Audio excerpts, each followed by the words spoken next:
Entonces, lo primero que quisiera plantear es el tema de la comunicación, trabajarla muy brevemente para plantear algunos problemas y después tratar de explicar por qué estas perspectivas con nombres tan raros como eso que se llama cibersemiótica.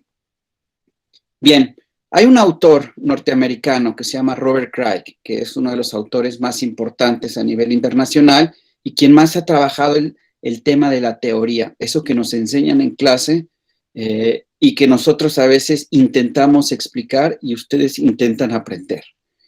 Entonces, Craig dice, a ver, antes de ponernos a pensar que la comunicación es una teoría, es algo que podemos explicar y entender y a partir de eso construir cosas, dice, a ver, pausa. Lo primero que hay que entender es que la comunicación es una práctica cotidiana. Punto. Es algo que hacemos, incluso lo sepamos o no. Es algo que hacemos. ¿Ok? Entonces, antes que un principio explicativo, la comunicación es una práctica, pero es una práctica muy particular. Es una práctica significativa. Es algo que hacemos a lo que le damos sentido. Puede ser que alguien practique un deporte, puede ser que alguien tome unas clases, puede ser que alguien tenga un grupo de amigos, puede ser que alguien vaya al trabajo. Hacemos un montón de actividades en la vida cotidiana, pero solo algunas de ellas resultan significativas para nosotros. Esa es la primera característica que dice Craig. Pero algo pasa cuando nos volvemos reflexivos sobre eso. A ver, ¿por qué hago esto? ¿Qué sentido tiene que lo haga? ¿Hacia dónde me dirijo? ¿Por qué lo hago? ¿Por qué todos hacen lo mismo? ¿O por qué todos hacen cosas diferentes?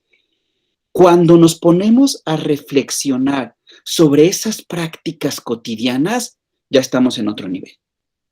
Ya estamos en un nivel reflexivo. ¿Okay? Si continuamos pensando sobre eso, ¿por qué la gente habla como habla? ¿Por qué dice lo que dice? ¿Por qué siempre hace lo mismo? ¿Por qué no lo hace de manera diferente? ¿Por qué la gente se casa? ¿Por qué no se casa? ¿Por qué tiene hijos? ¿Por qué no los tiene?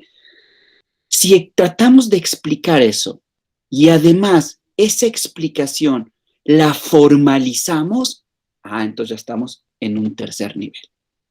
Entonces, fíjense bien, partimos de nuestras prácticas cotidianas, de eso que hacemos, pero algunas de ellas se vuelven significativas. Cuando se vuelven significativas, hablamos de ellas, pensamos sobre ellas. Y si llegáramos a formalizar eso, entonces estaríamos en el tercer nivel. ¿Qué quiere decir con esto, Craig? Bien, que básicamente estamos hablando de tres cosas diferentes. Del fenómeno de la comunicación, de la investigación de la comunicación y de la teoría de la comunicación. Fíjense bien que son tres cosas diferentes que a veces las mezclamos de forma muy extraña. Todos vivimos el fenómeno de la comunicación, pero no todos investigamos el fenómeno de la comunicación y mucho menos teorizamos sobre él. La diferencia entonces de un comunicador, de un sociólogo, de un antropólogo, de un físico, es que nosotros reflexionamos consciente y estructuradamente del fenómeno de la comunicación. Entonces, hasta ahí todo parece muy claro y la historia va bien, ¿no? Tenemos un fenómeno de la comunicación que pueden ser miles de prácticas que tenemos en la vida cotidiana, desde ir al fútbol, ir a misa o escuchar una conferencia aburrida por Meet. Pero cuando pensamos sobre eso, se lo platicamos a alguien, nos cuestionamos sobre eso que está sucediendo, ya estamos pensando la comunicación. Ese es otro nivel. Si eso lo formalizamos, hacemos teoría. Pero no somos los únicos que lo hemos hecho. Hay alguien y muchos que nos han antecedido y que ya han formalizado varias formas de acercarnos a esos fenómenos. Esa es la teoría. Entonces, hasta ahí todo está más o menos bien. Pero algo pasa cuando esto se formaliza. Porque después de que se formaliza y se institucionaliza, algo pasa. Y lo que pasó es que tenemos un maravilloso desastre. Y quizá ustedes lo están viviendo, o lo han vivido, o lo van a vivir. Y entonces eso pasa y es muy normal, no se sientan mal. Yo también lo he vivido y quizá algunos de nuestros profesores que nos acompañan el día de hoy también lo han vivido en sus procesos formativos o actualmente. ¿Qué es eso? Y ese es un problema que no solo yo, sino varios autores, varios académicos en México, en América Latina, en Estados Unidos, en Europa, lo han detectado. Y es un problema serio. Y es una relación no resuelta. Por eso yo pongo flechitas con signos de interrogación. Por un lado, tenemos algo que llamamos campo de la comunicación. Nuestras escuelas de comunicación, todas las que se imaginen del país, que hasta el 2009 eran más de 1,000, y yo creo que ahorita ya iremos en las 3,000, y México es el país que más licenciaturas en comunicación tiene en el mundo, inclusive que Brasil, imagínense. Entonces, todo eso, nuestras revistas, nuestras asociaciones, nuestras universidades son el campo de la comunicación. En estas universidades, enseñamos teoría. Les damos cursos extraños de teorías y los ponemos a leer miles de cosas. Y entonces ustedes dicen, otra vez tengo que leer esas 8,000 páginas. Sí, otra vez las tengo que leer. Y después les ponemos proyectos, los hacemos hacer investigación. Curiosamente, esa investigación no está fundamentada en lo que les enseñamos. Es más, la teoría de la comunicación que se usa en la investigación aplicada no es la que les enseñamos. Entonces, ¿para qué se las enseñamos? Y seguro algunos de ustedes más de alguna vez se han de haber preguntado, todo esto que estoy leyendo con estos autores con apellidos raros, ¿para qué me va a servir en mi vida cotidiana? Y tienen razón, no sirven para nada. Ah, ojo con lo que dije. No es que no sirvan, es que no las hemos hecho que sirvan. Eso es muy diferente. Entonces tenemos una escisión. Les enseñamos teorías que no se usan en la investigación aplicada. Y en la investigación aplicada se utilizan teorías que no les enseñamos en la escuela. Y lo que investigamos en comunicación no necesariamente está fundamentada en las teorías de la comunicación. Entonces, ¿qué estamos haciendo? Esa es una pregunta interesante. Y para allá vamos. Vamos a complicar el asunto, ¿sale? Porque siempre es divertido complicarlo todo. Pues tenemos por un lado el campo profesional. Ustedes se preguntarán todo el tiempo, bueno, y después de que acabe mi licenciatura, ¿qué voy a hacer? ¿En qué voy a trabajar? ¿De qué voy a hacer de mi vida? Y más aún, ¿qué tiene que ver las teorías de la comunicación con lo que voy a hacer de mi vida? Nada. Tienen razón. Tienen razón. Es que no hemos logrado tejer esos puentes porque hemos desconectado los campos científicos de los campos profesionales. Y entonces mi vida cotidiana aparece muy lejos de lo que estoy leyendo, muy lejos de estas propuestas conceptuales, cuando en realidad están muy cerca, o, mejor dicho, podrían estar muy cerca. Esa será nuestra misión hoy, intentar tejer esos puentes que van de estas cosas tan abstractas y extrañas que habitan en libros y artículos, a veces en idiomas ilegibles, con mi vida cotidiana. Y si se puede, en el futuro con mi vida profesional, desde un campo fascinante y maravilloso que se llama campo de la comunicación, que es más grande de lo que nos imaginamos. Pero ahí está puesto el problema y ahí lo dejo. Hace poquito me contactaron de la Asociación de Comunicación de Chile para discutir precisamente este tema que es escabroso, que es difícil, es denso, y aquí yo solo lo estoy pasando por encimita para justificar todo el rollo que voy a tirar ahorita. Entonces, problemas rápidos. Miren, ¿qué pasa con nuestro campo de la comunicación tan maravilloso? Que hacemos mucha investigación, pero no de la comunicación. Qué cosa tan paradójica. Es que la comunicación se convirtió en un nombre o apellido de otra cosa. Comunicación y jóvenes, comunicación y medio ambiente, comunicación y salud, comunicación y violencia. Y lo que terminamos estudiando es la violencia, los jóvenes o la salud, pero no la comunicación. Esa es una trampa semántica. Y entonces, ¿qué estudias? Pues jóvenes y comunicación, mentira, estudias jóvenes. ¿Dónde está el fenómeno comunicativo? ¿Qué entiendes por comunicación? ¿Por qué tu investigación es comunicológica y no sociológica y no antropológica? ¿Dónde está el énfasis comunicativo? Entonces, ese es un problema serio, ¿no? Otra pregunta sería, ¿hacemos investigación desde la comunicación con mirada comunicológica? Ese es otro tema. Y hemos institucionalizado un discurso. Les enseñamos en casi todas las universidades de América Latina las mismas teorías. Y uno se pregunta, ¿para qué si nadie las usa? Bueno, pero las seguimos enseñando. ¿Qué pasa en la teoría? En el campo de las teorías, que es tan maravilloso, también se ha institucionalizado un discurso. Ciertas teorías son las que siempre aparecen en los planes y programas de estudio que nosotros les enseñamos, ¿no? Pero hay mucha teoría fantástica y maravillosa que no está en nuestro campo de estudio. ¿Por qué? ¿Por qué no la enseñamos? ¿Por qué no está ahí si es sobre comunicación? Entonces ignoramos sistemáticamente lo que está pasando en otros campos científicos. Y entonces caminamos como caballitos de carreras y somos incapaces de dialogar con el que está al lado. Entonces, este diálogo no es cosa simple. Y eso va a apuntar mi cierre de la charla del día de hoy sobre el tema de la transdisciplinariedad.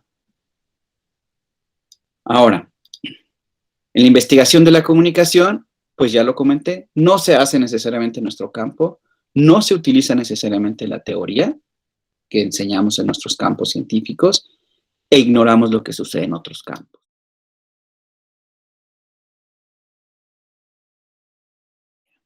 Hay dos caminos que yo he detectado que podemos seguir un poco para ordenar estas ideas, ¿no? Entonces, una es organizar lo que ya tenemos.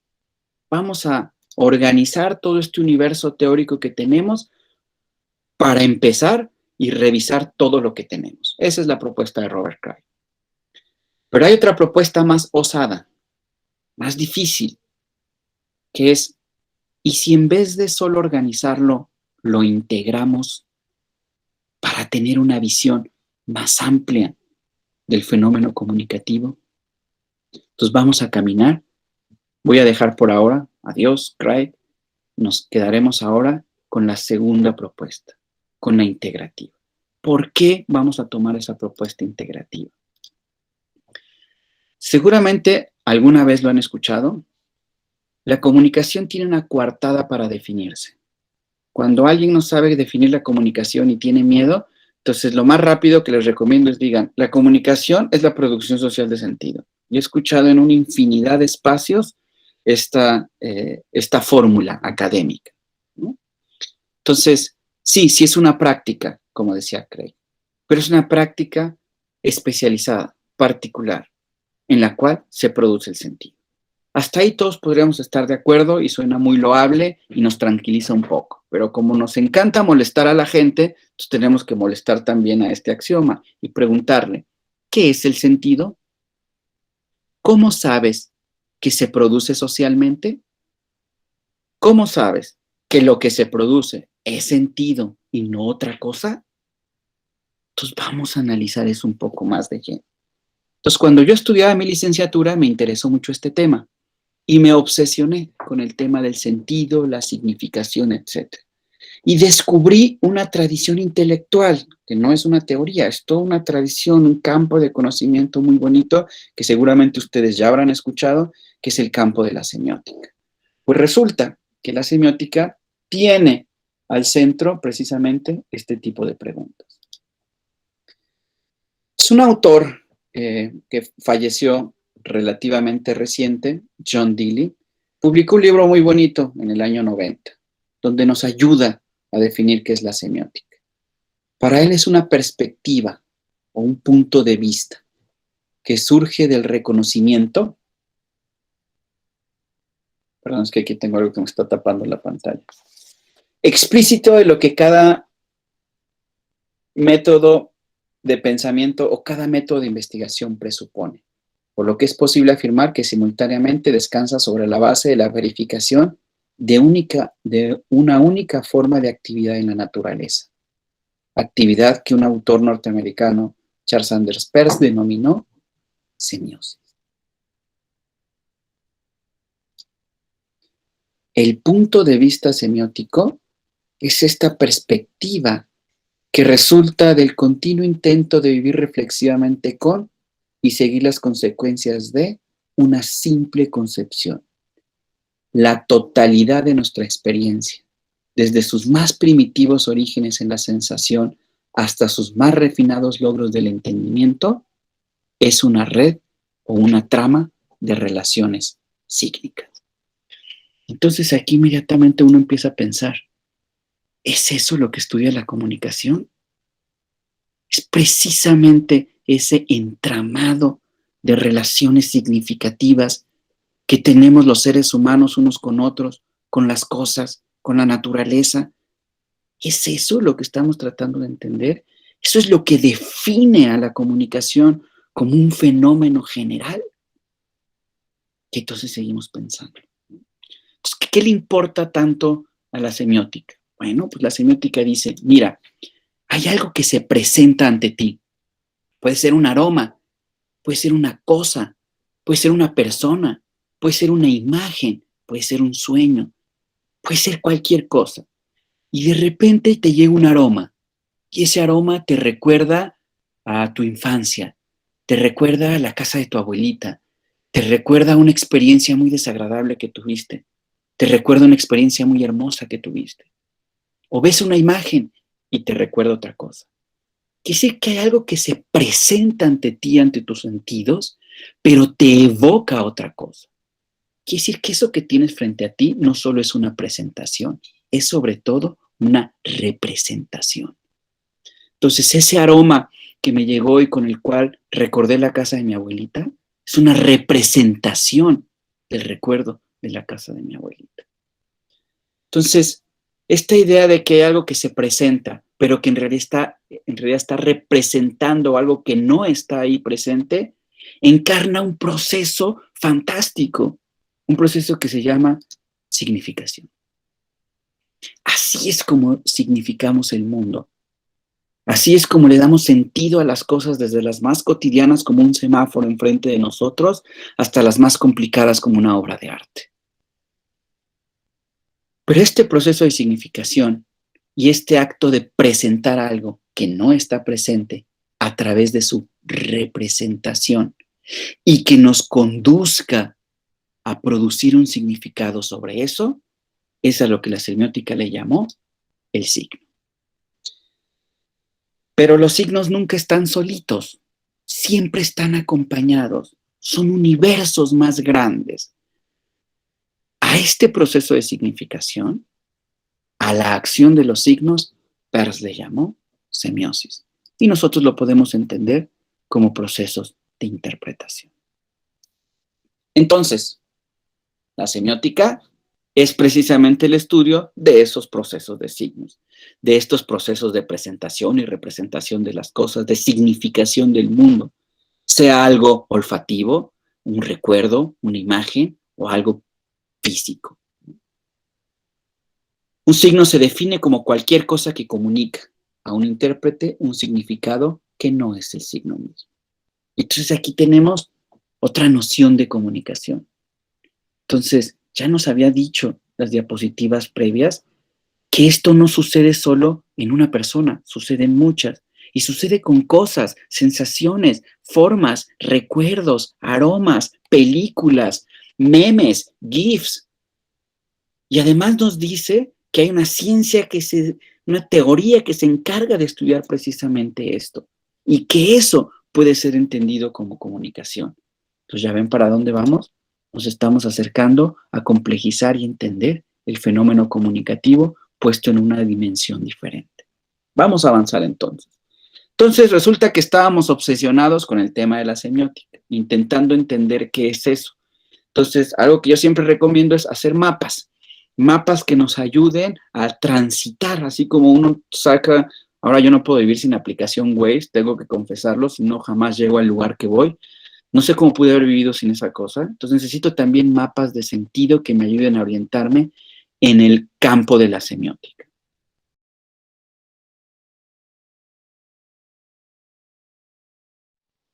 En los años 90, Jesper Hofmeyr, un biólogo de la Universidad de Copenhague, se hizo en este libro que tiene un título muy bonito.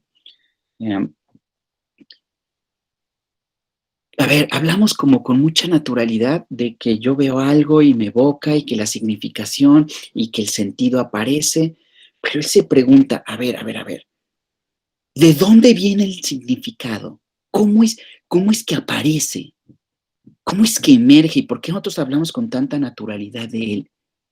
¿Cómo puede el significado emerger de algo que no significa nada en principio? Y entonces, yo siempre platico esta historia.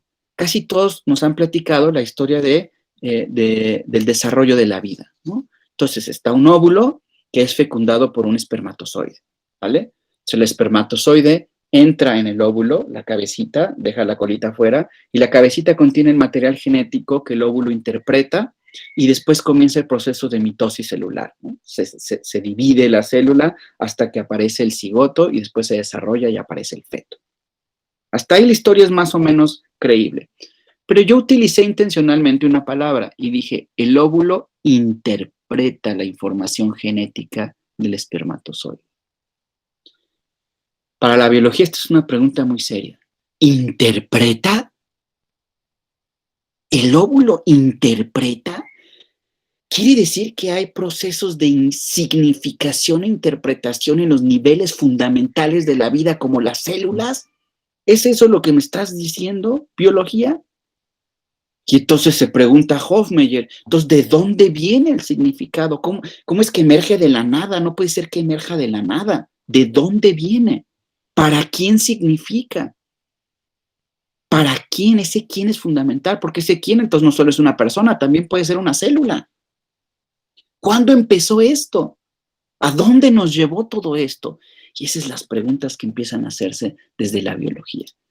Y un autor que se llama Floyd Merrill trabajó esto muy a profundidad en este libro que se llama La semiosis y los procesos de la vida. ¿Cómo es que emerge? ¿Qué es esa nada de la que, por cierto, ya hablaba Peirce, ¿no? ¿Cómo emerge la significación? Porque, ojo, si dijimos al principio que la comunicación es la producción de sentido, entonces esta pregunta es el origen mismo de la comunicación. Y entonces se desarrolla un campo gigante, fascinante, que fusiona las ciencias de la vida con las teorías semióticas de vanguardia en su momento. Y entonces, Donald Faber, un gran también biólogo, epistemólogo y biosemiólogo, él dice, miren, en la biología molecular, en las neurociencias, en la zoología, en la antropología, en la psicología, etcétera, ya teníamos un cierto descontento con lo que había sido esta explicación sobre nuestra naturaleza de los procesos sígnicos que observamos en el mundo. Entonces utilizamos términos como mensaje, señal, código, signo, como el que yo utilicé ahorita, como decir que el óvulo interpreta la información genética o decodifica, que para el caso es lo mismo. Entonces él dice, pues los biólogos creíamos que algún día todo eso iba a ser respondido únicamente a través de la física y la química. Pero nos dimos cuenta que no. Y entonces nació este campo maravilloso que se llama biosemiótica. Y dice Hofmeyr, este es el nombre de un proyecto científico interdisciplinar que se encuentra basado en el reconocimiento de que la vida se encuentra basada fundamentalmente en procesos semióticos. Y entonces aquí es para que a alguno le vuele la cabeza, porque si esto es cierto, lo que está diciendo es que la biosemiótica trata del origen de la comunicación en los organismos vivos.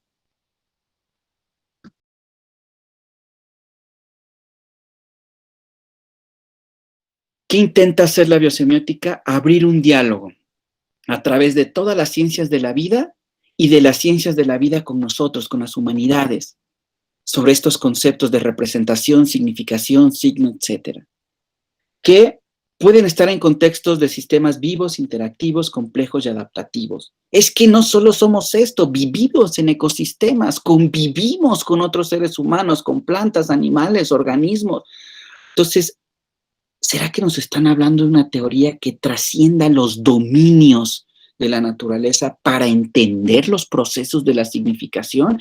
Si esto es así, wow, lo que nos está diciendo es que entonces tenemos una perspectiva para entender el origen de la comunicación y cómo la comunicación se extiende muchísimo más allá de lo humano para entender otras formas de vida y para entender a la vida misma.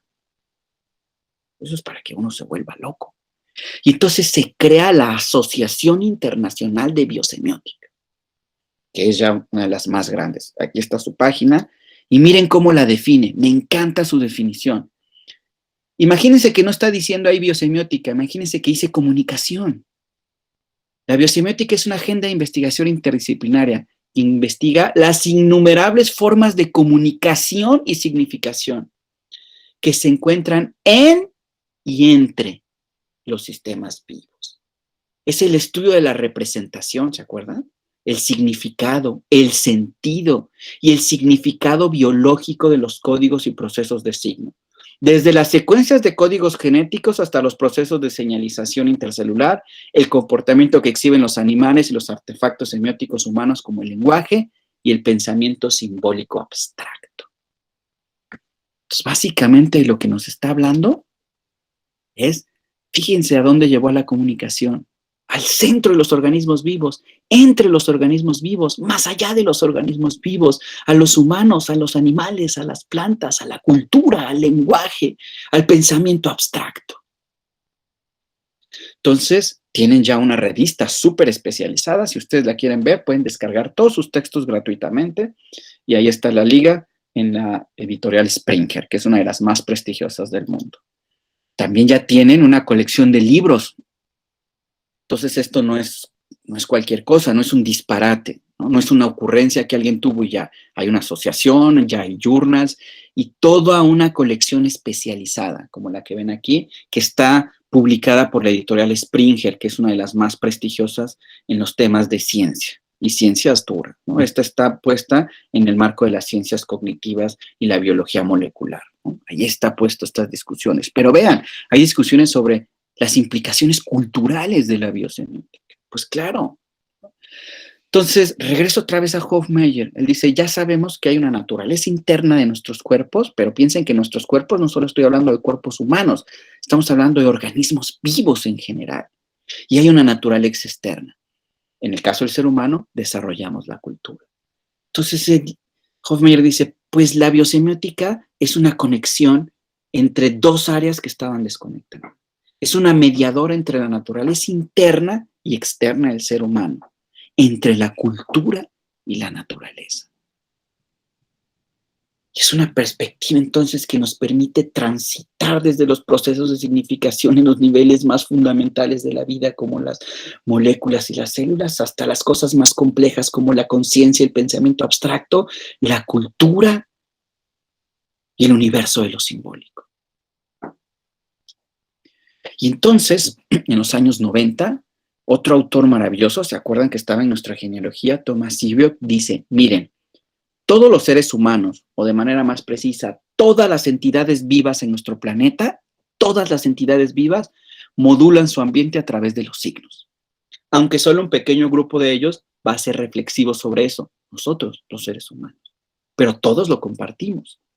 Entonces, la semiosis, dice Sebeok, no es una actividad propiamente nuestra. Es algo que caracteriza a cualquier sistema vivo. Nace entonces el campo del estudio de la semiosis en los animales y al interior de los cuerpos, de los organismos vivos. Esa es la zoosemiosis y la endosemiosis. Entonces él va a proponer un axioma que ha revolucionado el pensamiento en la semiótica contemporánea, en la teoría de la comunicación y en las ciencias cognitivas, en la biología molecular y en muchas áreas del pensamiento. La vida y la semiosis convergen, son coextensivas. Y si eso es cierto, entonces también es coextensiva la comunicación. Miren qué campos tan bonitos, por eso puse arriba semióticas en plural. La zoosemiótica, el universo de lo animal, la fitosemiosis, las plantas, la microsemiótica, las bacterias y los microorganismos, la microsemiótica, lo que sucede dentro de nuestros organismos vivos, la endosemiosis, que es la relación de los diversos componentes de los organismos vivos. Bueno, todo esto lo metimos dentro de una caja gigante que se llama biosemiótica.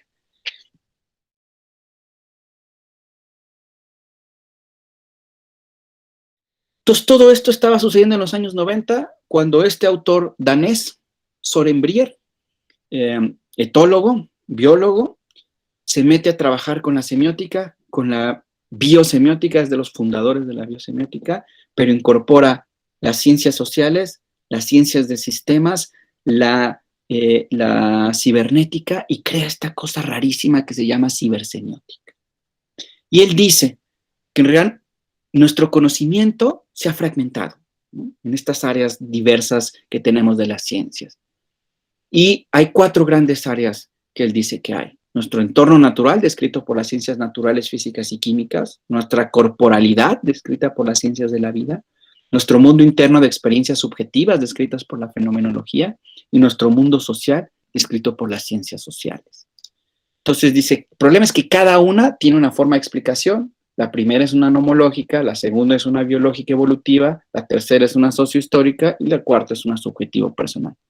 ¿Cómo las integramos sin que ninguna sea la dominante? Y él dice, bueno, hay 4 grandes objetos de investigación que ellas trabajan. La información, la cognición, la significación y la que nos convoca hoy, la comunicación. ¡Wow!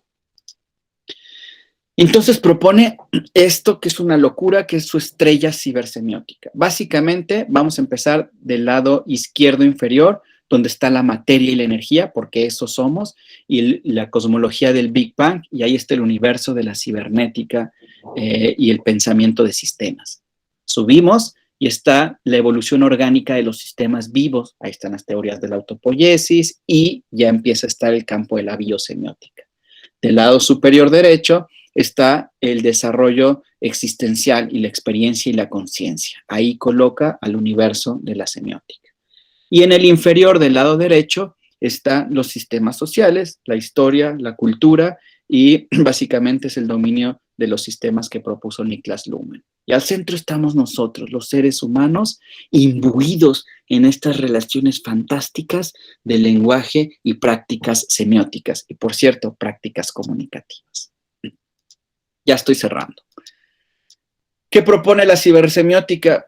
Pues una locura, que sí es posible transitar desde los niveles de la materia hasta el nivel más complejo, que es el de la conciencia. Entonces, en el primer nivel está básicamente la materia, en el segundo nivel está la termodinámica, en el tercer nivel es el universo ya de las reacciones químicas, en el cuarto nivel aparece por primera vez los organismos vivos. Y en el quinto nivel aparece algo fantástico, la creatividad, la inteligencia, la cognición, la conciencia humana. Y hasta ahí la historia está muy bonita. Problemas, muchos y muy bonitos. ¿Todos los niveles están incompletos? En realidad la realidad está hecha de todos los niveles y no cada uno de ellos separado. Y tengo que decirles, no sabemos qué pasa entre los niveles y cómo distinguir a cada uno de ellos y cómo saber con precisión cuándo pasamos de uno a otro. Más aún, entre esos 4 niveles maravillosos, 5 niveles, está la información, está la cognición, está la significación y en verde está la que más nos importa, la comunicación. ¿Qué pasa ahí? No lo sabemos. Y ahí es donde estamos trabajando. Este es un libro recientemente publicado en esa editorial que les acabo de mencionar, donde Soren Brier y yo invitamos a colegas de varias partes del mundo a discutir estos temas desde el punto de vista de la comunicación, que es fascinante. Con esto cierro. La cibernética, entonces, es un mapa transdisciplinar para la ciencia de la cognición y la comunicación. Es un metamarco que abarca el programa de investigación de la teoría de la información, las ciencias de la información, la cibernética, las ciencias cognitivas, teoría biosemiótica persiana, teoría de los juegos del lenguaje, etc. Es un megamarco integrativo para observar la comunicación en estos macrofenómenos de la vida en sociedad, de la vida en la cultura y de los organismos vivos con otros organismos vivos. Rescato únicamente la definición que nos da la Enciclopedia Internacional de Ciencias de Sistemas de transdisciplinariedad. La transdisciplinariedad nos dice, es una característica de los conceptos, métodos y modelos cibernéticos y sistémicos que proveen a los especialistas con un metalenguaje. Básicamente, eso es lo que es la semiótica y la cibersemiótica. Un metalenguaje o lenguaje de lenguajes para entender y comprender la comunicación en sus múltiples dimensiones y en sus múltiples dominios de realidad.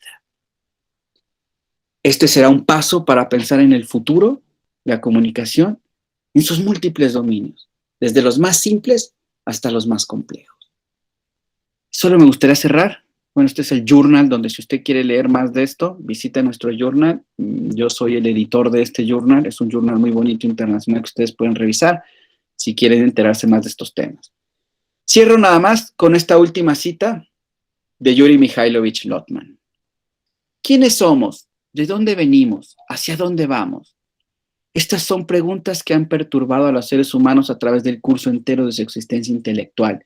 Y mientras esas preguntas necesitan ser abordadas, no pueden ser contestadas en última instancia.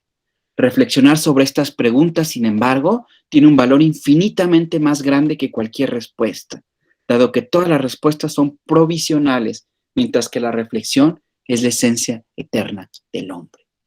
Pero hay periodos en los cuales reflexionar sobre las ideas generales y los caminos de la historia humana se vuelven especialmente vitales, como los que estamos viviendo hoy.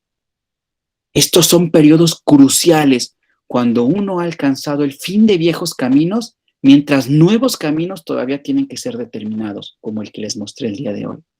Estos son periodos de elecciones y libertad, y simultáneamente de duda e incertidumbre. En tales tiempos, una pregunta claramente formulada o incluso una duda profundamente experimentada termina siendo más productivo que respuestas habituales reiterando verdades habituales.